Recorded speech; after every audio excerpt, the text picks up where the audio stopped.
Continuamos en tiempo de descuento aquí en Navarra Televisión. Hemos visto antes de la pausa el partido, un amplio resumen ante el Lugo, esa cuarta derrota consecutiva que ha supuesto la permuta en el banquillo, y le habíamos dejado a Félix, ya lo siento, con la palabra en la boca.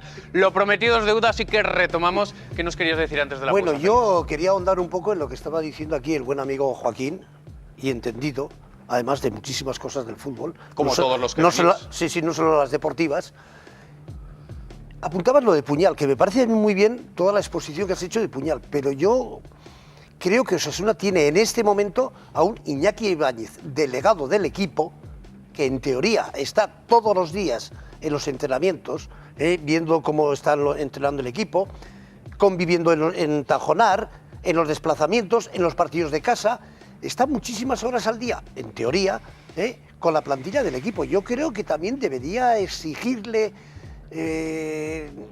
la directiva, por decirlo a alguien, pues un poco más de implicación y ser un poco interlocutor entre la directiva y entre los jugadores. Yo creo que sí. Ahora me dices, la labor es única y exclusivamente de delegado. Vale, pues si es de delegado, pongamos entonces a un, entre comillas, Pachi Puñal, que haga de intermediario en la plantilla. Pero yo creo que Iñaki Ibáñez podría hacer también algo de esa labor. Yo te entiendo perfectamente lo que quiere decir Félix, pero claro, esa labor no es única y exclusivamente porque haya personas en el club que puedan tener disponibilidad, que puedan gozar de tiempo para hacerlo y demás.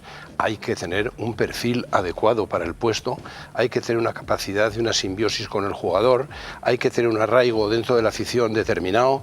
Es decir, hacen falta una serie de cualidades que en este momento me temo que sí las tendría sin duda Pachi Puñal, y tengo ya más dudas de que las reúna Iñaki Ibáñez. Pues bueno, mano izquierda, que lamentaba haber tenido demasiada Jan Urbán con el vestuario. Veremos qué es lo que ocurre con José Manuel Mateo, el nuevo técnico rojillo, y es hora de hablar de lo que viene ahora hacia adelante para el Club Atlético Osasuna en el aspecto deportivo. Vamos a escuchar un poquito las impresiones de Mateo ante su gran reto. Por primera vez coge un equipo pues de primera línea, un primer equipo después de haber estado tanto en el filial rojillo como en el del Alavés. Hace 2 veranos se marchaba molesto con el club por su salida y tras dirigir al filial del Alavés, Mateo retornaba a Tajonar para dirigir al Promesas. No ha pasado ni medio año y el pamplonés toma las riendas del primer equipo. Todo el mundo tenemos ilusiones en la vida. Yo la verdad que tenía ilusión por ser o intentar entrenar a un equipo profesional. Ahora mismo me ha llegado la situación en mi casa, en mi tierra y con el equipo que más quiero y que me ha dado todo. Entonces a partir de ahí estoy ilusionado con la posibilidad. El reto llega, yo creo que lo que quería era si estaba capacitado y me veía con fuerzas de entrenar al primer equipo, y no lo dudé porque además lo siento. Mateo recala en el primer equipo para aportar esa garra que le caracterizó como jugador y que exige a sus pupilos. Me gusta que al final tengamos un rigor táctico, que entiendan desde el orden se pueden hacer muchas cosas, una agresividad que creo que tenemos que tener, y me gustaría que fuésemos atrevidos, agresivos en cuanto al fútbol, de ser verticales. Eso no quiere decir que juguemos en largo ni mucho menos. Gran parte de los canteranos que han dado el salto este año han estado a sus órdenes en el juvenil. Sin embargo, el nuevo técnico rojillo no hará distinciones ni tendrá favoritismos. No entiendo de extranjeros, no entiendo de gente de casa, no entiendo de veteranos ni entiendo de jóvenes. Va a haber 22 jugadores, que el que esté bien y el que esté mejor jugará. A partir de ahí son ellos, pero con eso les transmito que no va a haber miramiento ni para los jóvenes ni para nadie. La exigencia es para todos y eso quiero que lo entiendan, y va a ser así. Para Mateo, la delicada situación institucional que atraviesa la entidad no es excusa para el rendimiento sobre el césped. Estamos hablando de que es un tema que creo que va para largo, es un tema judicial, es un tema de juicios. Yo creo que es un tema pues que hay que dejar pasar y nosotros centrarnos en lo fútbol. Lo veo así.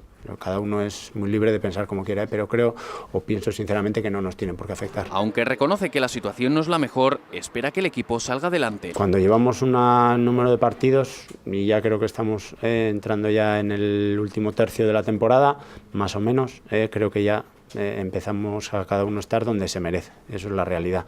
Si me preguntas yo creo que tenemos potencial para más, pero la realidad es que nosotros estamos ahí. A Mateo, que hoy ha dirigido su primera sesión, le acompaña su propio staff técnico, mientras que David García, hasta ahora técnico del juvenil de Liga Nacional, será su sustituto en el Promesas. Pues las cosas claras, así se expresaba José Manuel Mateo ayer en su presentación. Y Javier, una rondita rápida. ¿Te gusta Mateo? ¿Es una buena solución? ¿Sí o no? yo creo que sí, que es una buena solución. Si es solamente lo que me pregunto, me parece... Solo sí o no, y ahora iremos me parece con la explicación. un buen ¿Feliz? recambio. Yo creo que va a ser una buena solución, incluso de futuro. Es una Joaquín. solución, indudablemente, porque es un hombre de la casa y estamos en un momento en que hace falta recurrir a los de la casa. ¿Algún pero? ¿Le ponéis alguno de los tres a la decisión? Yo lo que quisiera es que tuviera un apoyo incondicional de la Junta Directiva, porque yo creo que de la afición lo va a tener. Entonces yo quisiera que la Junta Directiva se volcara un poco en Mateo. ¿Manera de volcarse? Que haya 2 o 3 directivos todos los días en el entrenamiento y que vean que le arroparle a Mateo, pero vamos, sobre todo ahora al principio, cara a los próximos partidos, que son unos partidos muy difíciles para Osasuna. Pues ahora os quiero preguntar, si a Jan Urban una de las cosas que se le achacó cuando fichó por Osasuna es que carecía de experiencia de la segunda división, no conocía la categoría, además Osasuna recién descendido necesitaba pues un entrenador que la conociera. ¿Qué decimos ahora con Mateo? Porque eso se le achacó a Urban el pasado verano, Javier. Bueno, pero yo creo que, a ver, son excusas. Es decir, yo creo que Urban venía con un bagaje de entrenar a equipos en Polonia de primer nivel. Él conocía el fútbol español, fue jugador en Osasuna. Pero ahí ya se decía, no, es que la liga polaca, por mucho que estuviera en el Legia, ganara la liga, ha estado en previa de Champions, ha estado en Champions, Europa League, etcétera, etcétera. Es que no es como la segunda división. Se le achacó a Urban que no conociera la segunda división, Gonzalo, que no haya entrenado. Ha habido muchos entrenadores en la Liga Española que han cogido equipos, entrenadores jóvenes, y que han sabido hacerlo y que han rendido sin tener una experiencia previa en esta categoría, ¿no? Y hay unos cuantos entrenadores que ahora están en primera división y empezaron en segunda división. A mí me parece que o en tercera. La clave está en lo que se decía. Uno, que sepas motivar el vestuario, o sea, que sepas liderar el vestuario, que sepas jugar y trabajar con ese grupo de personas, ¿no?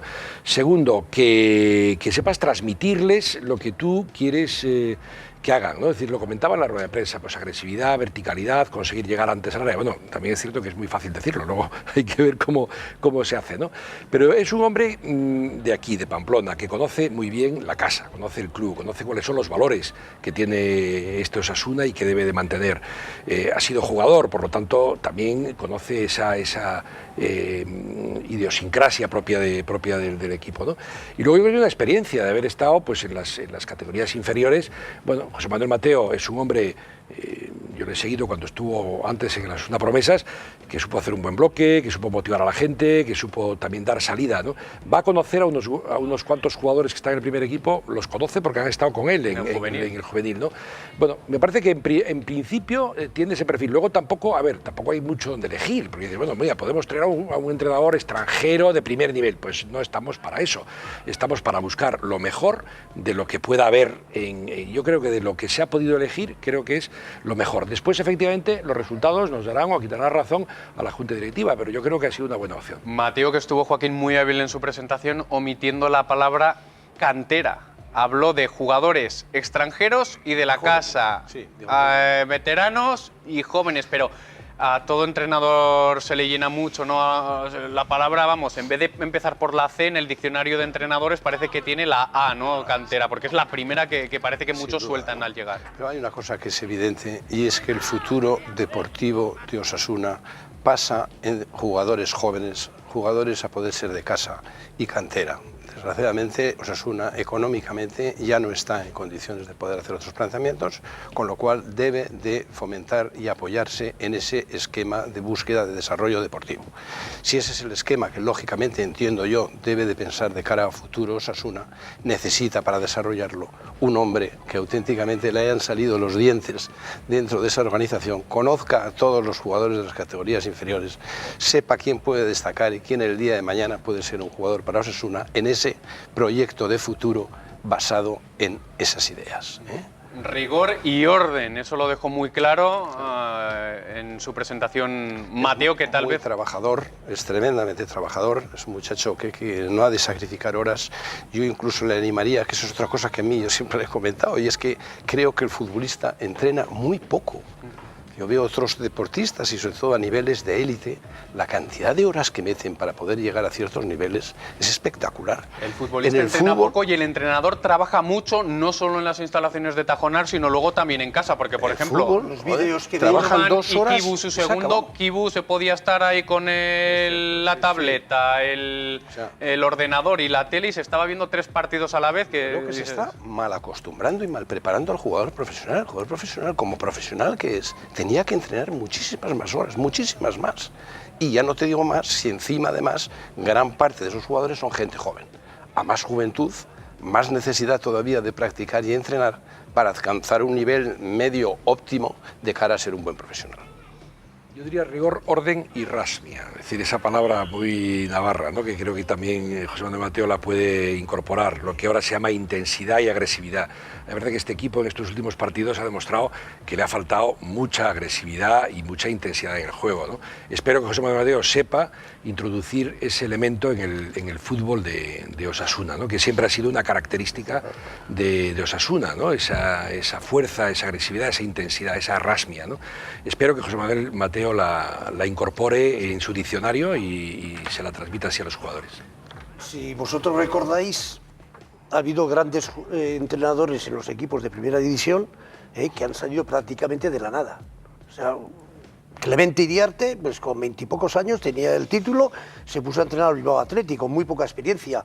José Ignacio, el del Almería, fíjate tú, bueno, hay muchos jugadores de esos. Juan Ignacio Martínez, perdón. Sí, Luis García, lo mismo. En fin, el del Español ahora, lo mismo. Víctor Fernández cuando empezó, lo mismo, Feliz, con 32 aunque años. a ti no te guste porque es un poquito culé, Guardiola estaba en tercera división. Sí, lo mismo. Además, Eusebio Sacristán también, lo mismo. Uy, Eusebio, déjale porque el filial... Sí, pero son ejemplos de los que han aflorado recién terminado su carrera futbolística. Si os acordáis, Mateo era un jugador agresivo, duro, pundonoroso. Se entregaba en todos los partidos. Podría cometer fallos, los cometía.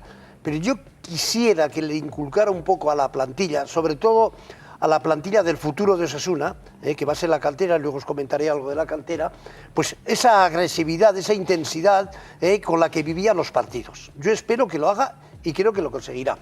Y luego otra cosa, Joaquín, tú has aclarado un poco lo que te gustaría que fuera Mateo que respecto a los jugadores de casa o de la cantera. Si echamos la vista atrás, muy poco atrás, pero muy poco, nos hemos encontrado con el Promesas, con 12, 14 y si me apuras hasta 15 jugadores de fuera de nuestra comunidad, fichados, pues eso, a golpe de talonario, mucho o poco talonario. En la temporada 2011-12 y en la 12-13, según los datos que yo he visto económicos de Osasuna, costaron 17.090.000 euros ese equipo. Entonces digo yo, un equipo de segunda B que cueste y tercera, que cueste ese dinero y tan pocos resultados hemos obtenido. Feliz, ahora que acabas de sacar números, que tenemos aquí a Joaquín Canalejo, experto en los números rojillos, vamos a tratar ese tema, pero antes vamos a repasar un poquito cómo queda Osasuna y cómo ha ido la jornada. Vale, vemos los resultados y la clasificación, luego veremos los goles y ya también hablaremos de lo que ha conllevado, ¿no? Estos números, que no, presuntamente esas irregularidades también en el club, porque hoy hemos tenido que ir al Palacio de Justicia por primera vez y me da que vamos a tener que ir muchas más. ¿Busca seguridad en su baño? Evite riesgos y complicaciones llamando a los verdaderos especialistas. Diga adiós a sus problemas. Consúltenos sin compromiso llamando al 948 10 27 27 o en duchaya.com. Duchaya cambia su bañera por una magnífica ducha en una mañana y sin incómodas obras. Duchaya, expertos en hacerte la vida más fácil. Repasamos los resultados, además de la derrota rojilla. Sabadell 2, Alavés 1, Valladolid 3, Sporting 0, Barça B 2, Mallorca 4, Las Palmas 1, Tenerife 1, Albacete 2, Ponferradina 1, Recreativo 1, Racing, próximo rival de Osasuna 0, Girona 2, Numancia 1, Mirandés 0, Real Betis 0, Zaragoza 2, Llagostera 2 y Leganés 1, Alcorcón 2.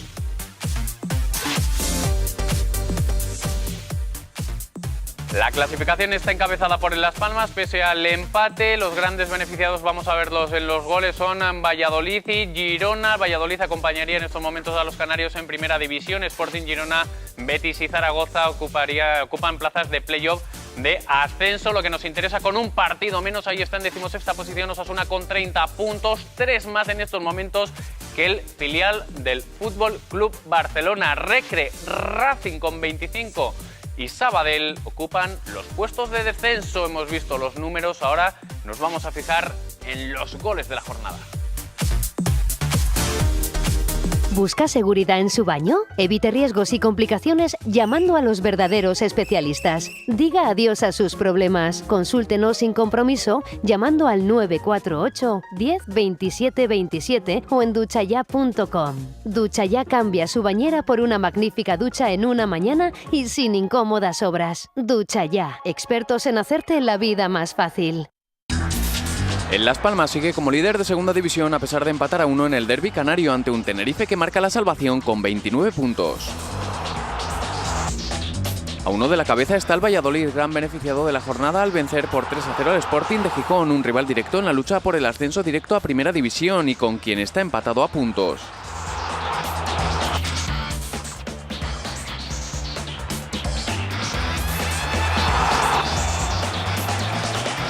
Cuarto se sitúa el Girona, el otro gran beneficiado tras ganar no sin sufrimiento al Numancia por 2-1. Los catalanes están empatados con terceros y segundos, los sorianos cómodamente instalados en 9ª posición.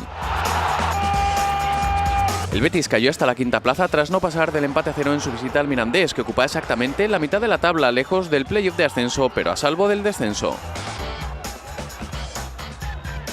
El Zaragoza cierra los puestos de playoff. Los maños dejaron escapar 2 puntos en la Romareda después de que la Llagostera empatara in extremis y lograra su 4º partido consecutivo sumando. La 5ª plaza se le escapa al conjunto de Popovic, la tiene a 8 puntos mientras que disfruta de 3 de renta sobre la Ponferradina. Los leones cedieron en Albacete. Los manchegos se resisten al menos en lo deportivo a su desaparición y lograron una victoria por 2-1 que les saca del descenso. Están con solo un punto menos que Osasuna.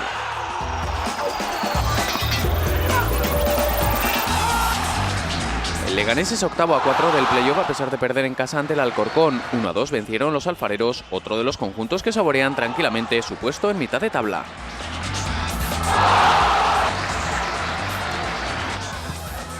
El Mallorca continúa con su recuperación tras la entrada de Nanu Soler. Los bermellones lograron la goleada de la jornada, ganaron 2-4 en el Mini Estadio, ahondando en la herida del Barça B, que marca el descenso con 27 puntos, 3 menos que Osasuna después de 4 partidos sin ganar.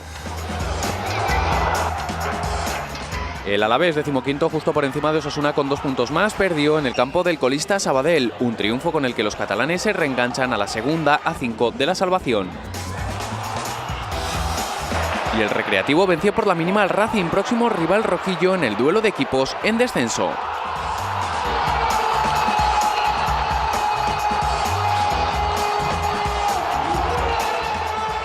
Pero hoy también tenemos que hablar de otro lugar que vamos a conocer casi tanto como el Sadar o Tajonar en los próximos meses. Vete a saber cuánto se prolonga el proceso judicial. Hemos estado hoy en el Palacio de Justicia y teníamos la salida de los 2 auditores de la Liga de Fútbol Profesional, que comenzó esa auditoría el pasado 18 de noviembre. El 10 de febrero le llegó el informe al club y ese mismo día puso la denuncia la directiva de Luis Sabalza, en la que hoy hemos dedicado más tiempo al asunto deportivo por todo el cambio de entrenador, porque, Joaquín, con esto vamos a tener para largo, ¿no? Desgraciadamente vamos a tener para largo, a lo que yo sí creo que es muy importante que se depuren todas las responsabilidades al máximo. Importante es que sea lo más rápido posible, pero más importante todavía es que una vez por todas se depure todo lo que ha pasado en este querido club. El hecho de que hayan aparecido de repente, vamos a llamarlo de repente, esos 3,7 millones de euros injustificados, sin los correspondientes justificantes, sin los correspondientes albaranes, ni acreditaciones de la salida de esos dineros, es una parte muy importante, pero yo desgraciadamente me temo, y viendo cómo se ha llevado este club desde hace muchísimos años, una auditoría que va a recoger del año 2005 hasta la actualidad, 2014-2015, sin duda van a aparecer, hay que hacerse la idea, bastantes más cosas de las que hemos visto hasta la fecha de hoy. Durante 70 minutos han estado declarando ante el juez Otamendi para explicar un poquito si se ratificaban en ese informe o diversas cuestiones que les habrá preguntado el juez y ver si, como el juez indicaba, esos 3,7 millones de euros, que ojo, que igual se pueden reducir a 2,4 porque puede haber una partida duplicada por parte de esa investigación previa realizada por el juez. Pero bueno, que eso no quiere decir que vayan a ser luego 2,4, que pueden aparecer más cosas. Pero ahí, Joaquín, una cosita.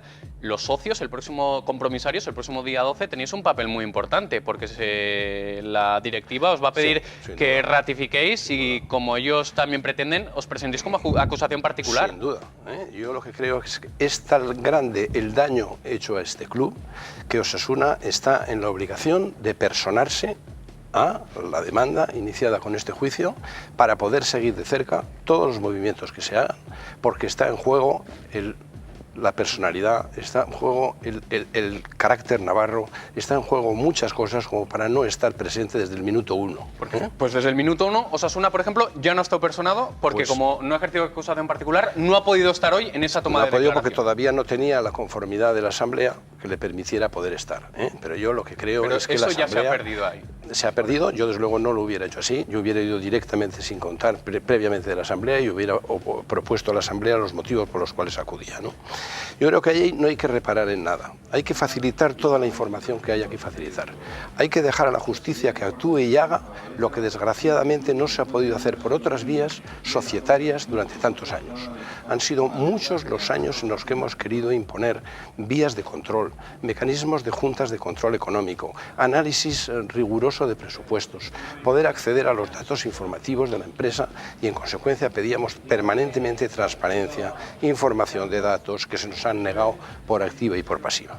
Ha llegado el momento en que yo creo que todo el mundo se ha dado cuenta de a qué nos ha conducido esa política de puertas cerradas y en estos momentos ya hay una conciencia colectiva de que hay que abrir las puertas, de que hay que dar transparencia y el primer ejemplo para mí muy claro de que esto va a ser así es esa comisión de control económico que se va a crear en breve, de la cual ya hay 12 personas que nos hemos presentado voluntariamente a funcionar y controlar cada cuenta y cada peseta o cada euro que salga del club. Os voy a pedir también a Javier y a Félix una breve intervención para que nos deis vuestra opinión sobre todo lo que está sucediendo después de esa toma de declaración de hoy mismo. A mí me parece que lo que ha dicho Joaquín lo comparto al 110%, porque yo estoy también un poco de acuerdo con eso y he estado estudiando las cuentas de Osasuna.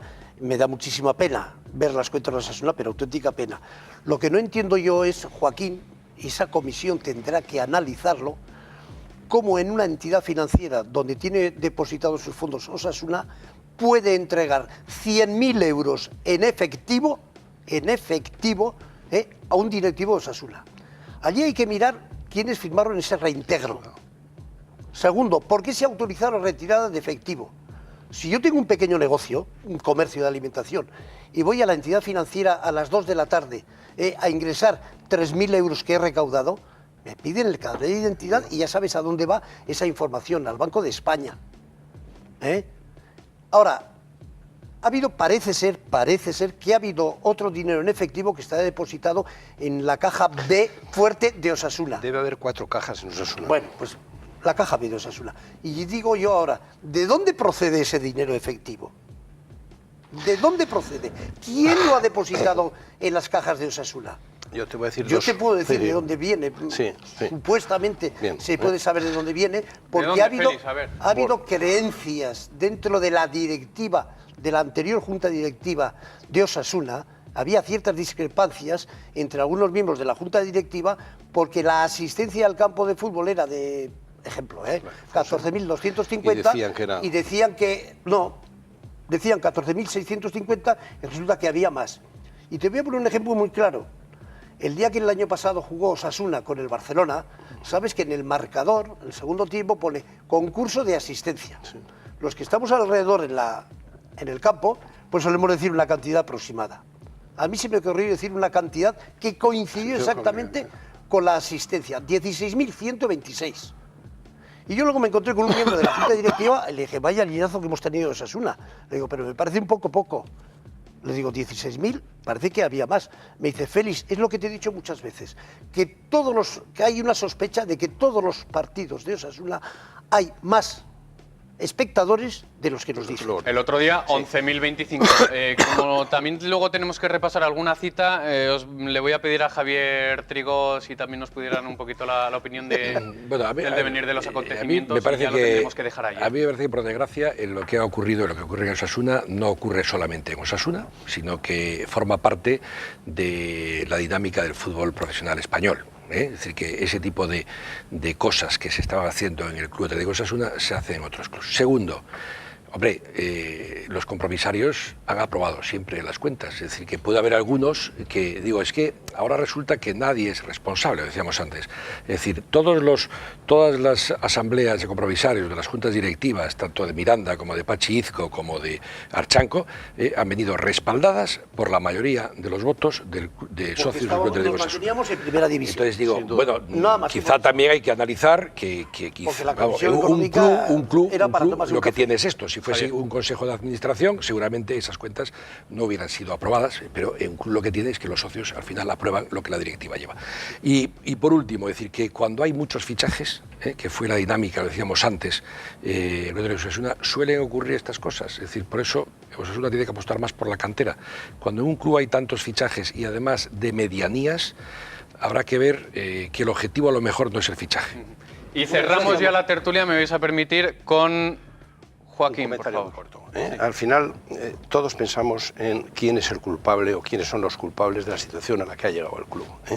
Yo estoy de acuerdo en algo lo que ha dicho Javier, y es que no hay un único culpable.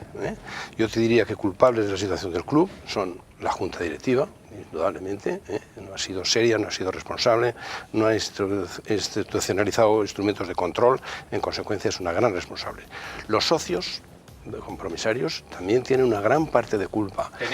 Tenemos, en el sentido, bueno, yo probablemente sea de los que esté más puedo tener. Cierto, pero la realidad, formas parte del socio compromisario.